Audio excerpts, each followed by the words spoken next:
U.S. President Donald Trump on Monday began telling trade partners, from powerhouse suppliers like Japan and South Korea to minor players, that sharply higher U.S. tariffs will start August 1st, marking a new phase in the trade war he launched earlier this year.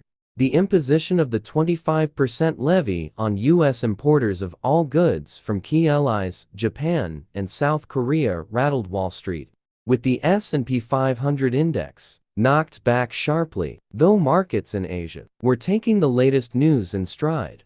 The 14 countries sent letters so far, which included smaller U.S. exporters, like Serbia, Thailand, and Tunisia, hinted at opportunities for additional negotiations, while at the same time warning that any reprisal steps would be met with a like-for-like response. If for any reason you decide to raise your tariffs, then, whatever the number you choose to raise them by, will be added onto the 25% that we charge, Trump said in letters released on his Truth Social platform to Japan and South Korea. The higher tariffs take effect August 1 and notably will not combine with previously announced sector tariffs, such as those on automobiles and steel and aluminum.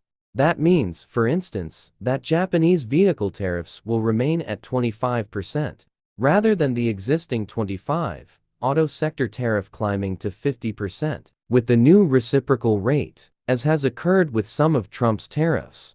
The clock has been ticking for countries to conclude deals with the U.S. after Trump unleashed a global trade war in April that has roiled financial markets and sent policymakers scrambling to protect their economies.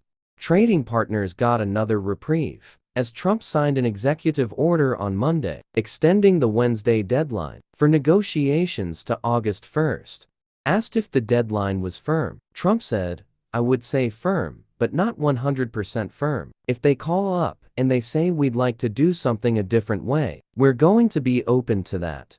Trump has kept much of the world guessing on the outcome of months of talks with countries hoping to avoid the hefty tariff hikes he has threatened.